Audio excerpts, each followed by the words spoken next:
PBMs are robbing you day in and day out, making you work for below-cost reimbursements.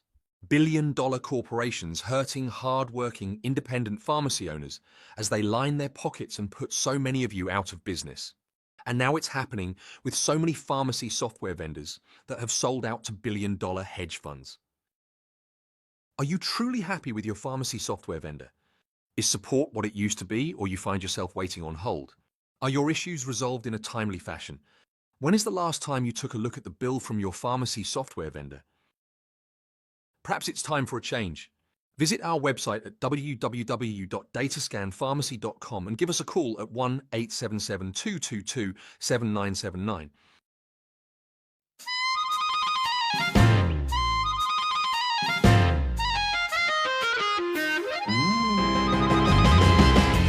It's the podcast that shakes and stirs up pharmacy.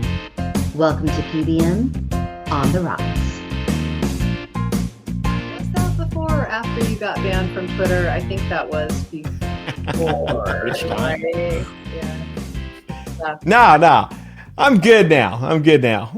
I predict our next one is Chris, though. I think Chris is going to be the one that, he's going to start talking, and we're all going to be like, wow. He's already said some really funny mic drop things, which I will not share because if I did, they wouldn't be funny or mic drop. So No way. Chris came out of the gates firing. He did. He was balls to the wall immediately. It made me feel bad for being so quiet all the time. Well, it's from watching this podcast and hearing you guys talk about it. I was like, I didn't know we could say that. I'm a simple boy. Turns out you can. So Dave. Oh, you have a question for Dave. I do. Dave, tell me what you're working on out in Nebraska, because you are involved in everything.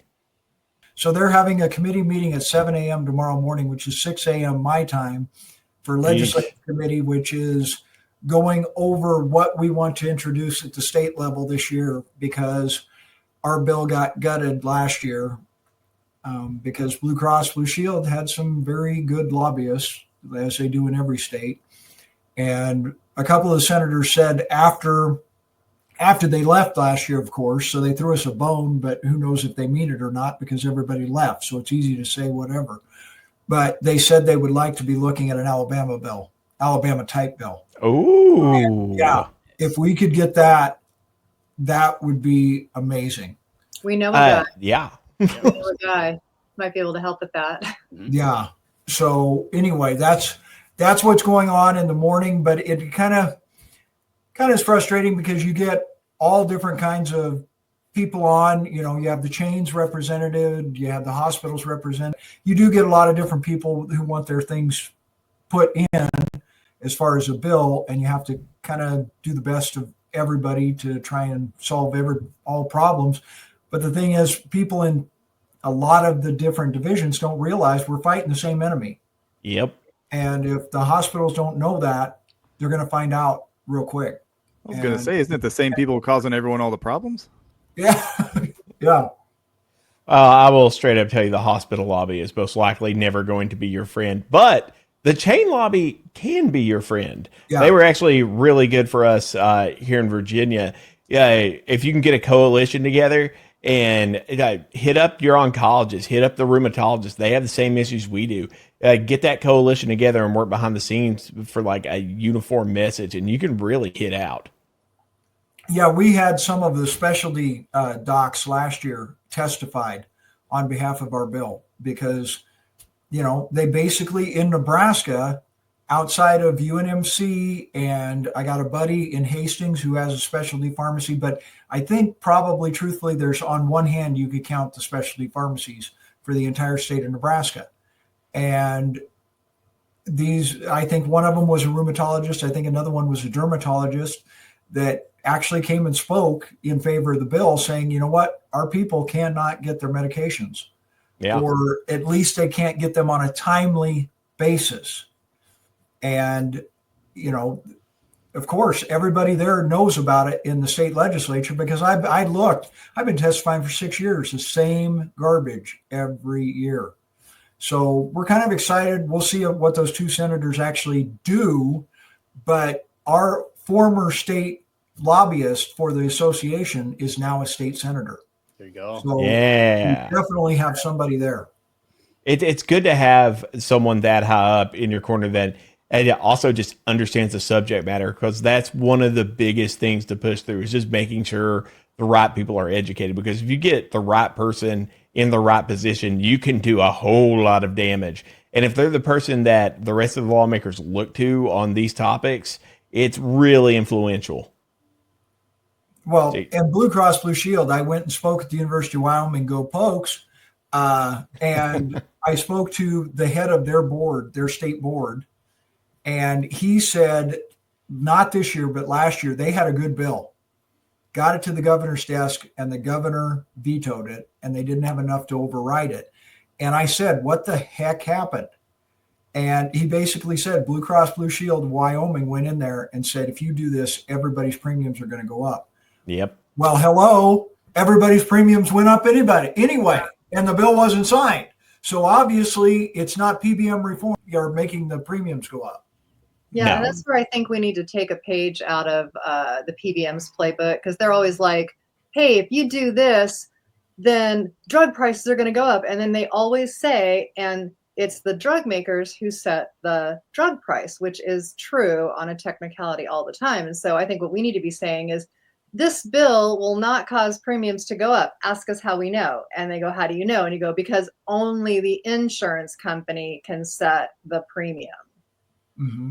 Yeah, a lot of that they don't actually believe that. They most of the politicians kind of understand that that's going on. What they are really looking for is a really good reason to ignore it. They want plausible deniability. They want to be able to say, no, I did it for this reason, so that those campaign contributions still come through. You got to take away that reason. You've got to make it to where they just can't say flat out, oh, premiums are going to go up. That's why I did it. I mean, it's got to be full hard press. And whenever it comes down to the governor signing a bill, you've got to have people in his ear. You've got to be pressing the entire time, or trust me, the opposition is going to win. They have far too much money. They have far too much influence. You've got to be hammering. From all sides, too. Yes. Yeah.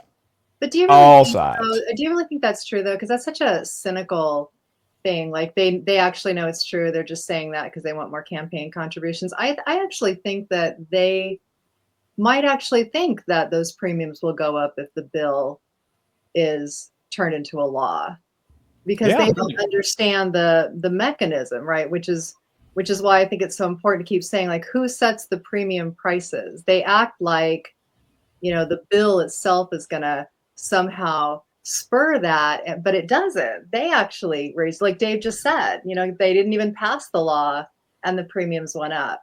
And the premiums went up. Why? Because allegedly, what costs increase, and they had to take more premiums from people to cover the cost, but they never proved that. They never have to come out and say, like, look, everybody, here's where the costs went up.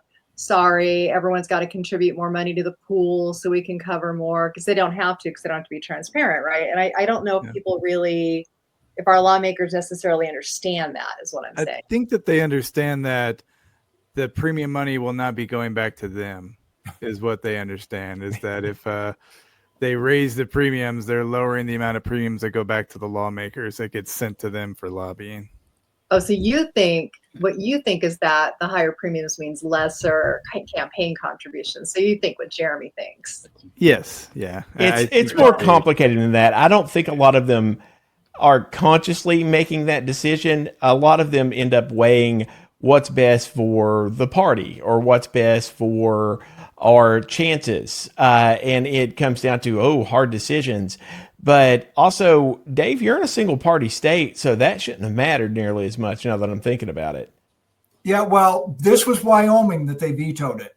Oh, it was Wyoming. But Okay. even in Wyoming, it's predominantly red. I mean, there's no, it always goes red. And it was a Republican governor. And so he went, but again, in talking to the state board president, their association is not strong. Yeah. And you look at where these bills are being passed and successfully being passed, They have strong associations. Yes. True. And part of Wyoming's deal, I lived in Wyoming. Part of Wyoming's deal is look at your population. You've got more population in the city of Omaha and suburbs than you do the entire state of Wyoming. Yeah. So as far as the amount of pharmacists, there's not many. And then you've got to have pharmacists that give a damn. And that even narrows it down a little more, actually a lot more, unfortunately. And so you're not looking at a lot of people that are getting in the ears of the legislators and the governor and saying, you know what, you don't do something, there's going to be a lot more telepharmacies or no pharmacies out there. And there really is no big chain presence outside of Casper and Cheyenne. They don't have Walgreens. They don't have CVS. I guess Jackson Hole's got a Walgreens and a CVS, but there's not a big chain presence to back them up either. So see, there's like 10 people in that state. I feel like running into the governor would be really easy. I agree with you. I think it would be too. And the thing is, even on a federal level, they've got some voices in the Senate. Who is it? Doggone it. He is on some big committees that they need to be in contact with. And I've told my buddies in Wyoming, you need to reach out. And when I was at the fly-in, I went to the Wyoming House and Senate, the one representative in the House and the senators. And I actually had a nice talk to the gal. I can't think of her name, but it's a lady with her aide in the House. So they're open, but we got to have people that are actually attempting to get something done. Yeah.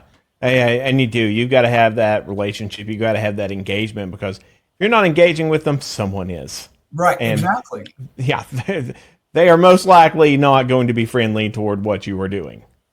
So I guess my question is then, in Nebraska and Wyoming, how big of a presence does Blue Cross Blue Shield have? Are they the dominant player like in Alabama?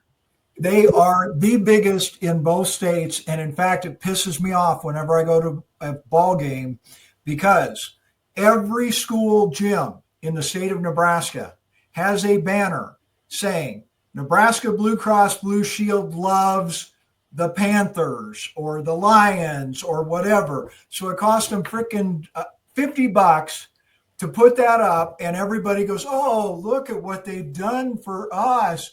And they don't realize that Dave's Pharmacy or Jim's Pharmacy or whatever, North Star Drug, has been advertising in their school paper, putting an ad in the annual, giving donations for whatever the heck they need at school. The Blue Cross put up one freaking banner that didn't do anything for the school. Oh, that's funny. But they are a huge presence here. And my wife actually sits on a state school board committee and has been trying to get the Education Association to wake up and see how much money they're being screwed out of by Blue Cross Blue Shield, because Blue Cross Blue Shield does all state employees, including teachers. And we actually have one school that's looking at breaking away from that. But the bad part is, it's the Education Association, so it's union-based. And the union does not want to leave Blue Cross Blue Shield. My thing is, I wonder how much money Blue Cross Blue Shield is putting into the teachers union that they don't want to leave. A lot. And what they're going to do for these small states is they're going to protect it, because those small states could quickly become case studies of how it should be done elsewhere. Mm-hmm. They're going to protect it at all costs, because they don't want it being shown that, oh, well, Blue Cross got out of Wyoming and look at how much money they're saving. They do not want that. They're going to guard it, because it doesn't cost that much extra money to make that a stronghold. And right now, the unfortunate thing is Nebraska is hurting big time, money-wise, for the state and in the education system. They're talking about making cuts at UNL throughout the state. So right now is not a good time to, yes, you can go and say, look, you could save hundreds of millions of dollars by changing out of Blue Cross Blue Shield and going to a pass-through or something else. But everybody is so scared, they don't want to step out of that box because they're at such risk of all these cuts anyway. It's not a good time. And it's unfortunate, because I know they could save a lot of money. Yeah, I think that's why the audits are going to be so important, like the Audit TRICARE campaign. So you can just see, like, how much waste is happening. Yeah. And then I think when that's really more exposed and it's like, wow, if we just paid all pharmacies equally and we had an actual, competitive marketplace, it would save us tons of money and we'd have more local stores, more local businesses that are supporting us. But until we can get actual in there and get those numbers, Chris, no. That sounds like a free market. What are you, a socialist? Far too reasonable, Chris. I love it when they make the argument that like regulation to level the playing field against monopolists is socialism. It's the opposite. But you see it, and every time they just drop that, you'll see people nod their heads and be like, yeah, that's it. We had to fight those very same arguments, and it's ridiculous, but you still have to address it. And you're sitting around, it's like, why am I wasting time addressing this stupid fucking claim? Like, I shouldn't have to sit here and do this. But you still have to do it because people have strong feelings about it. Politicians have strong feelings about it. And there you are, just addressing this stupid claim, wasting time on it when you could have been doing something else. And guess what they're doing the entire time? They're working all the other lawmakers with what other angle that they have, because you have to sit around and explain how a free market is not socialism. Yeah, it's fun times. Do that. I would. It just seems like the better answer is to say something like, "It's not socialism," and then just move on. Because it's not, right. And also, there's people like some socialism, like they like their Social Security and they like Medicare, and all the polls overwhelmingly show that they really like those things and they want them to stay. And that doing something like, I don't even know what this is about, putting $1,000 in a savings account for every kid born in the U.S., after the Trump administration this time around, is somehow going to replace that. It's just not going to do that job. No. And, and we all know that, right? So it's just a silly argument. It's not socialism, and just move on. Wait a second, Monique. Are you saying that everyone coming together and paying for everyone else to make life better is socialism? No. Wait. We need those things to live. That's not socialism. It's like amazing. Oh my gosh, it's crazy. No, I know. I think we should be like Janet in The Good Place. And when they're like, "This is socialism," you just pop up and be like, "It's not socialism." And leave. Yeah, if only that argument worked. We still got to get their votes. Yeah. Yeah, I'm the little angel on their shoulder. It's not socialism. Not socialism. Yes, thank you, Angel Jeremy. And what we have is not a free market. Yes. So yeah, well, that starts Very with that. easy. We're not a free market. Yes. I the only one drinking, by the way. This is a happy hour podcast, right? Does everybody else have their drink? Yeah, Andrew does. You do, and I'm drinking water. So okay, water's fine. Water's good. I mean, Chris is still in the office, so I'm sure he has to water. I do not have a drink for like one of the only times, because I did not have time to go get that because my day has been insane. Well, so you can run to the back of the castle there and go, that's true. Drink, then you can do that. We'll wait for you. Speaking of drinking, Dave, what day are you getting to New Orleans for NCPA, and how many hand grenades are you going to do with me? Well, I believe, let's see, it starts, I got to look on my calendar because I'm speaking to the students one day. I got roped into that. So at least 2 grenades for that. Yeah. Yeah. You're going to need to be loaded up. Got it. Crap. When does it starts the 18th, right? Yeah, I believe so. I think that's the day I'm speaking. Yeah. So I think we're flying in Friday night. Nice. Cool. Yeah, that's when I'm coming in. I'll roll in, do some damage, wake up, do some more damage. Just mostly a lot of damage. Then he'll come to our PBM Reform cocktail party on Sunday. Yes. Be proper and appropriate. And I'm the most proper and appropriate at cocktail parties. It's what I'm known for. Damage. French Quarter will never be the same. Monique, did you ask earlier what a hand grenade is? I did. You've been to New Orleans. How have you not had a hand grenade? Don't tell her it'd be fun. I had a frozen daiquiri incident in New Orleans, and so if I learned what a hand grenade was before the frozen daiquiri incident, I do not know what it is now. Oh, I'm getting you a hand grenade. It's going to be fun. What's in it? I don't know. thing. Yeah, Hey. it just tastes good. Now that we've really stuck it to the PBMs here, too. what are the next steps for Nebraska here? Let us know. Yeah. And what can we all do to help Nebraska punch? We will find out tomorrow. Again, like I said, when the chains get on, it's like they're more concerned about tech ratios and things like that and central fill. And I am absolutely, I'm sorry, I'm against central fill, because when you do that, suddenly the central fill site moves from Lincoln, Nebraska to Minneapolis. Sorry, Andrew. Yeah, and there's nothing in state. There's no jobs. There's no revenue coming because it's all going to Minnesota. And we're turning it into a PBM with mail orders, what we're doing. Yeah. Central fill. That's and exactly I it. thought that from day one, and I've got a good friend that's in a small chain. They're a chain, but they're a small regional chain. And that's one of her biggest beefs with me. And I'm just like, look, you are not seeing, I've been doing this too dang long. And the crap that we said when they first started, and we said, oh, okay, well, it's not handy, but we'll let them do it because nothing will ever become a, well, guess what? I'm not a conspiracy theorist, but I've seen it over 30 years. Everything that we thought that would not happen has happened and will continue to happen. When you give them a foot or a toe in the door, they're going to break the damn door down. And things like central fill and lockers. There's nothing that would stop CVS, who has a pharmacy in Nebraska, going to every city or town that has 5,000 people and putting a locker in and having a driver go around every freaking day and delivering to those lockers. And I stand up and fight, and people, oh, that'll never happen.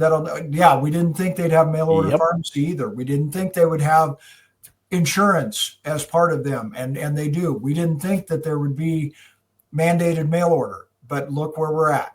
Yeah. And so chains have got to get their heads screwed on straight and realize there's more to this battle than tech ratios, because tech ratios don't solve the problem.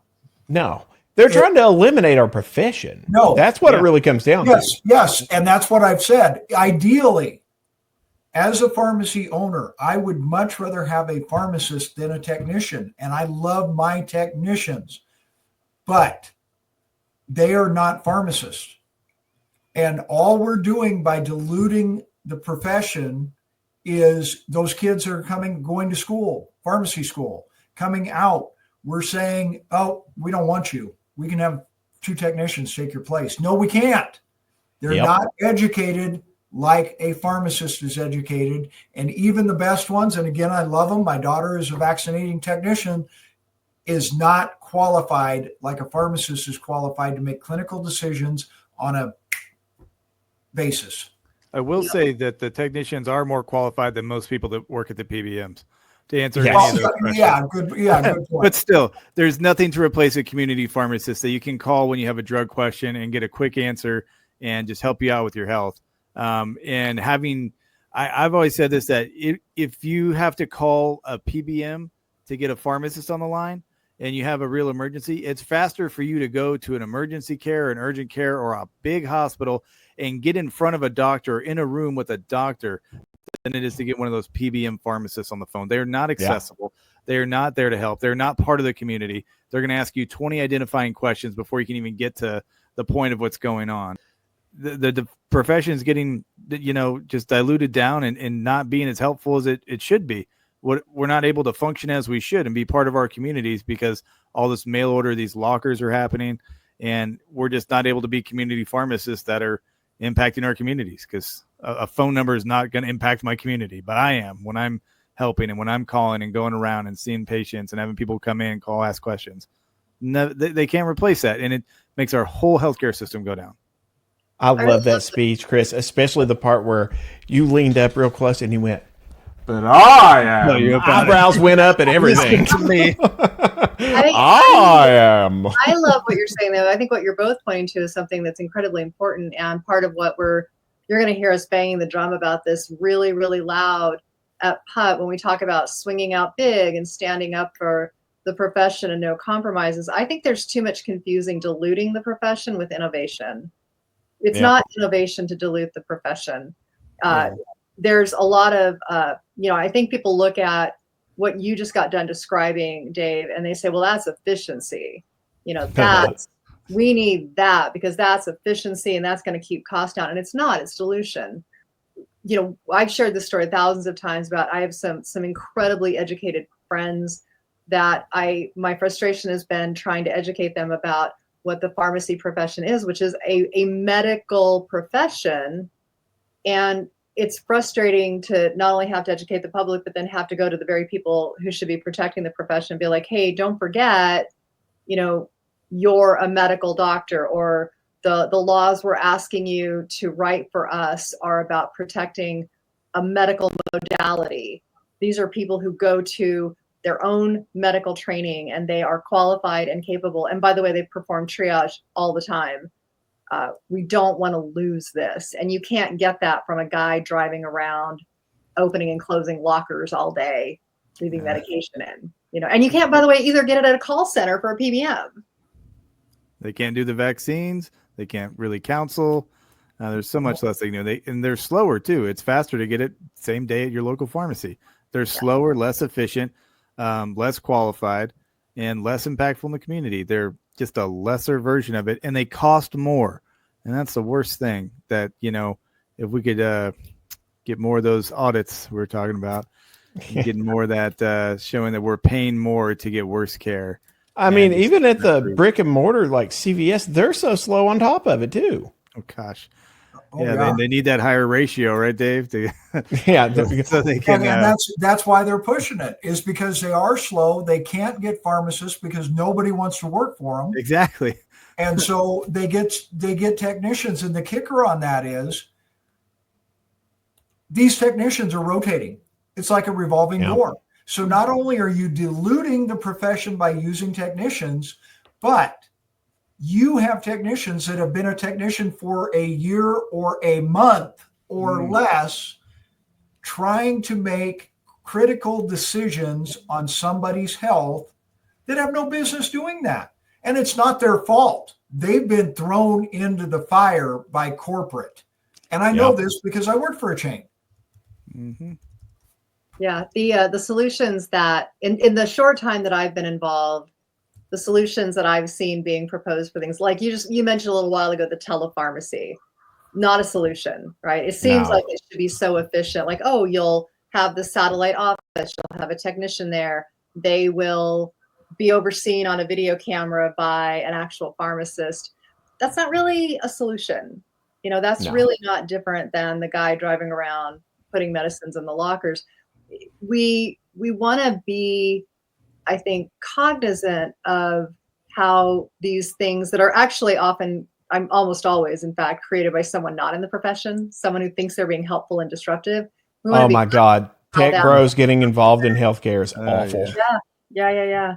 And it's always about that. The thing that also frustrates me, and I know it frustrates you guys too, is these disruptors are never about efficiency, cutting costs, all the stuff that they get on TV and say, like, I remember the Good RX guy was like, oh, my kid got sick one time. And, he tells this story and who knows if it's true or not. Oh, he's so full of shit. It's so full of shit. It's about like, how are they going to make money? It's a race to who's going to be the first trillionaire. That's what we are now. That's the society that we are. It's the race to, like, because billionaires, like, that's just boring. It's a dime a dozen. And how are these people making money? Well, they're making it mostly in tech disruption, which is really, how do I get your data? How can I sell your data? And it walks a thin line. And I know some people, they don't care so much about that, but they should.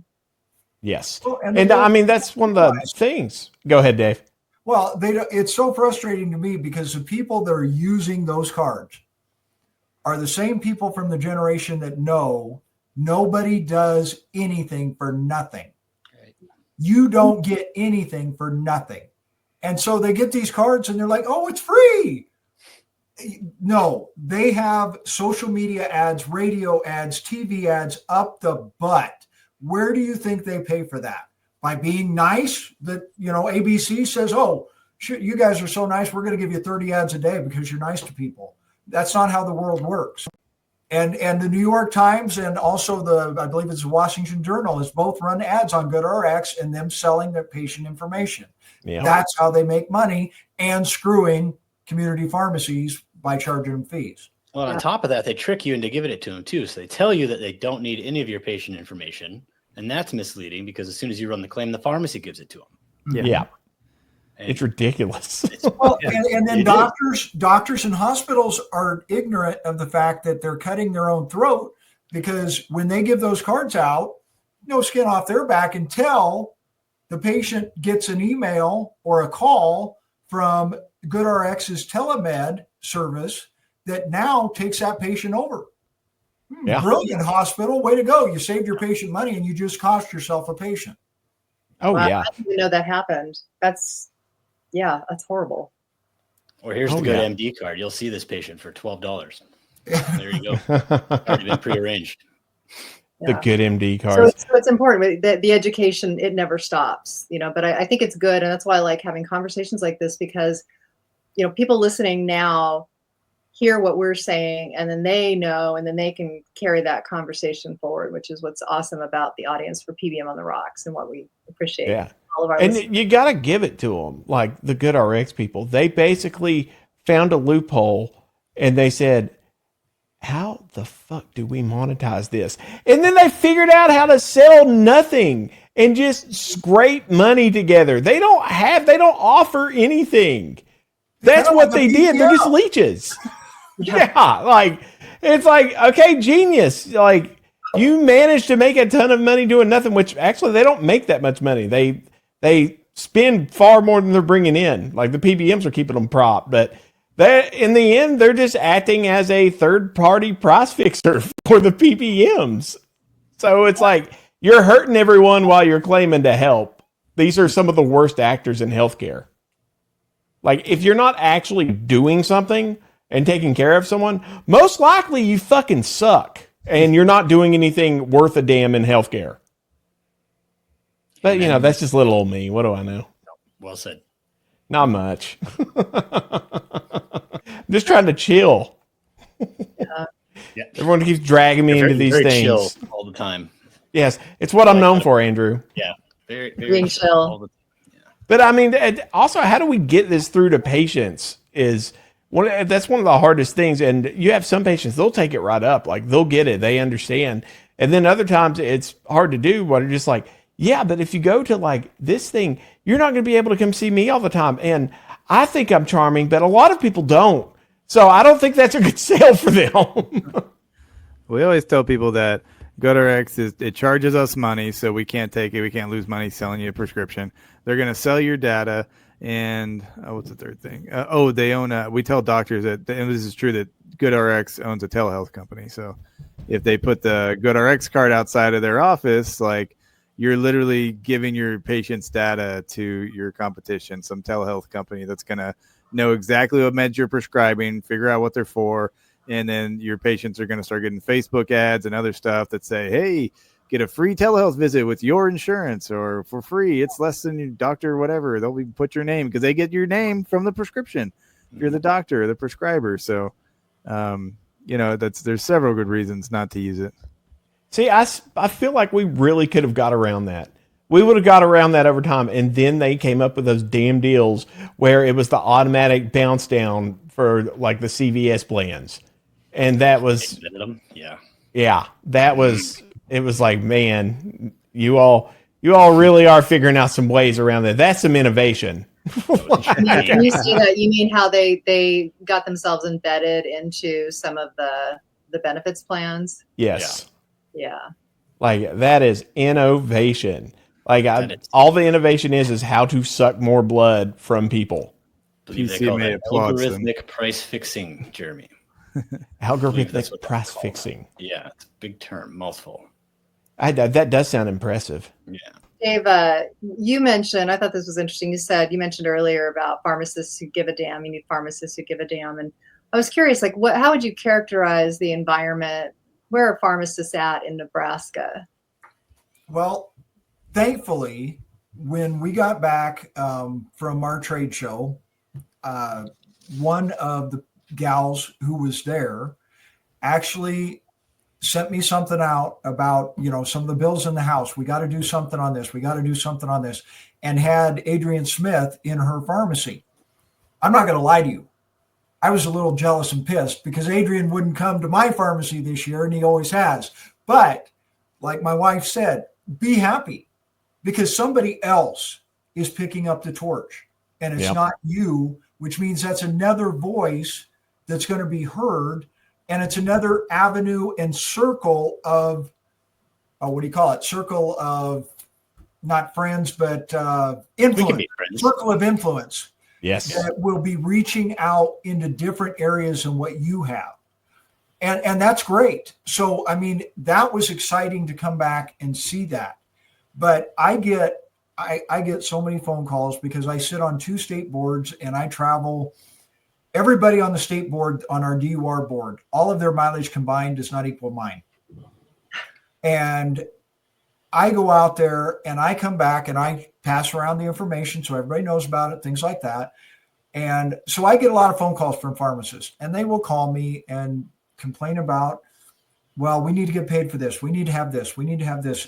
Great. And that's fine. I don't mind being a sounding board. I like to hear, I like to get ideas from guys and gals. But if it's legislative related, my first statement is always, did you send an email or call your state legislator or your federal, depending on what they want? Well, no. Okay. The amount of time that I just heard you bitch, you could have copied and pasted an email and hit everybody. Then after that's done, call me. I will love to hear you vent. I will be here for you. I'll love to hear your side. If I can help, great, I will help. But if you have not done that to the people that really can do something, because all I can do is send an email. And believe me, I've sent an email to everyone out there. And so do it to the people that I don't want to say matter, but matter. Yeah. Then call me, we'll talk. Don't just call me and bitch because it doesn't do a dang thing. Do it to the people that need to hear it. Then call me and we'll talk and have a good talk. And I think you got the first half of your speech to your students there, Dave. Yeah, I think he just wrote the whole thing. Your speech to the students there, Dave. Like, I think you got to start them in school. Well, and when I go out and do pharmacy visits for the association, and that's the first thing I say. You've got to reach out to the people that can do something and be active in the association so we can get things changed. Because nobody can do it, even though, Lord Jeremy is a stud and all that. Nobody can do it on their own. It takes more than one voice to get it done. Yep. You got to have teamwork. You got to organize. You got to push together, because you all might see like a few things like posted on social media, and it seems like there might be a few voices doing this. There's so much that goes on behind it. And like, there's so much work that people don't understand. Like, you all heard about Dave. Dave made me feel lazy and I don't sleep. Like this, it takes that level of grinding, and that would be a whole lot easier on all of us if more people like stood up and helped and just did what they needed to do, because we've got to unite and we've got to punch out. And Dave's one of the few people out there. He talks the talk and he walks the walk. Like, he's one of my favorite advocates out there.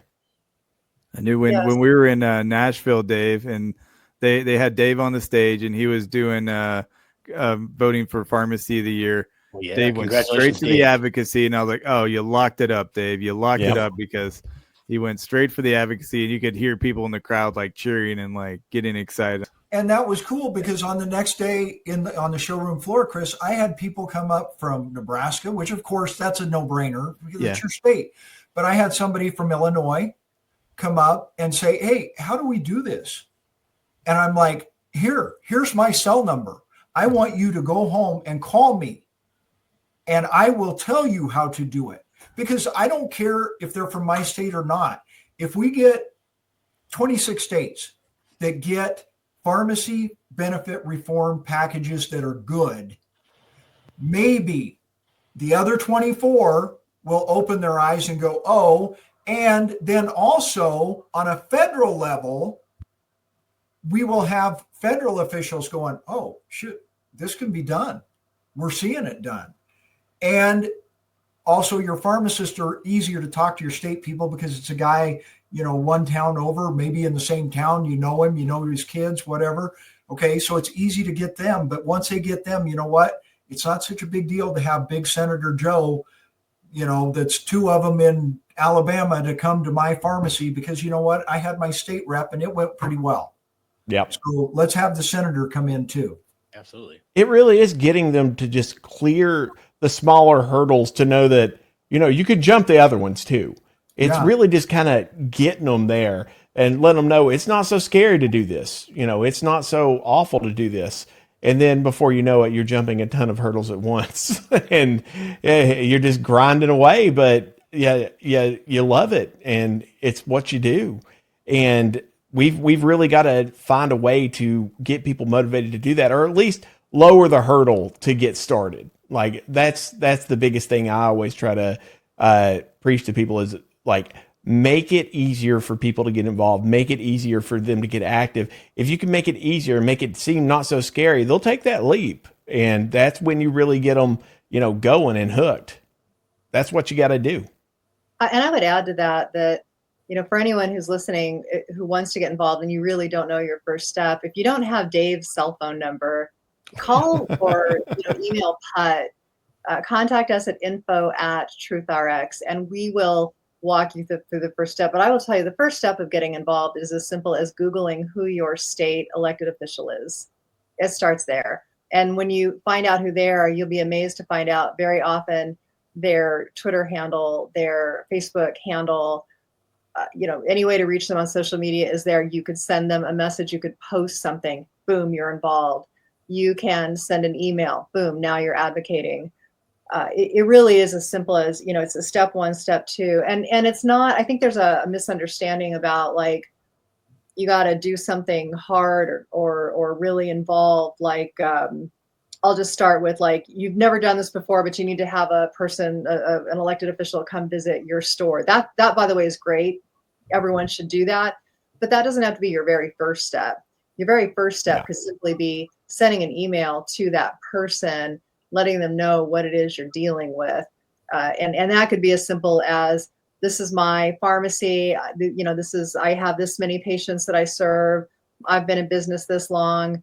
I look to the future and I have steep concerns because the way the state laws are, they're stacked against us. Could I talk to you about it? Could you have someone call me?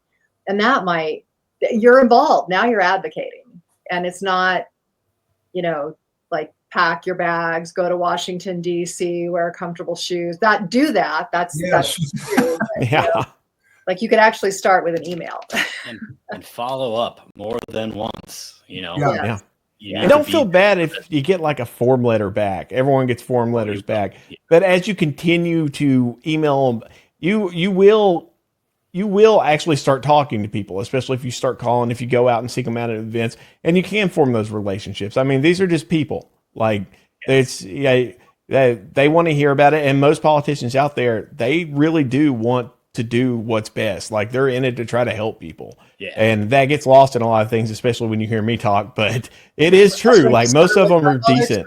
Money, but you're right. Like citizen legislators, that's what made our country different at its founding. I think it's what makes us great. I mean, not to throw rocks at anybody who is in the Make America Great Again movement. There are many notable things about that movement. But what I think truly makes us a fascinating country is that we have citizen legislators at the level of your city, your state, your country, and they don't know everything. They don't know your business, but that doesn't mean they can't know it. They can't understand it. It's just, you help them. You help them help you. And then you can be that go-to person for them when they have a question. And Jeremy, you made a good point that I've heard from so many people that they send an email or a fax to the legislator and they get a form letter back and it angers them.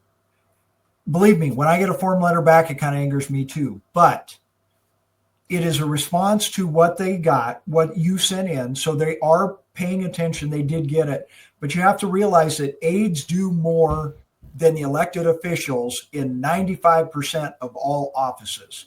So if their aides saw it, that means something. You should not take that down. And we have a certain senator in the state of Nebraska that I come from a town of 900 people. When he was governor, he visited every business in town but mine. And the reason is I called him out because he brought managed care into Nebraska. Yeah. And I called him out publicly. And I go every year to DC, visit his office, never met the man, always aides. This year, when the big, beautiful bill was about to be passed, my phone rings and it says Washington, D.C. And I think, okay, it's got to be a spoof. It's a car insurance, whatever. It was this senator's aide. And she said, the senator wants to know what you think of the big, beautiful bill and how it's going to affect your pharmacy. So just because you're getting form letters back, yeah, it kind of sucks. But you're planting seeds. Yes. And you don't know what those are going to grow. They may grow nothing. But in this situation, the most unlikely phone call that I've had this year came from planting seeds. Yep. Wow. That's such a good point too. And I would echo that. I followed up with, and the same with when you do talk to an aide or you talk to a staff member. I've actually found that I've gotten more accomplished working with the staff member than the actual elected representative. Not because the elected representative it wasn't capable, but because they are spread in a lot of different directions and they have a staff. And so if you can get with someone whose sole job is, for example, health policy, and that's pretty rare at the state level, but if you can get that, that's great. And I can't quite tell what's happening with Jeremy. I saw something about the internal temperature was too hot. I hope. Yeah, my camera heated up. And my camera heated up. No, I can't get like this like vision of Dave out of my head. He gets a form letter back and he's just very calmly looking at it. And he just looks out on his keyboard and starts typing out, "Bitch, do you know who I am?"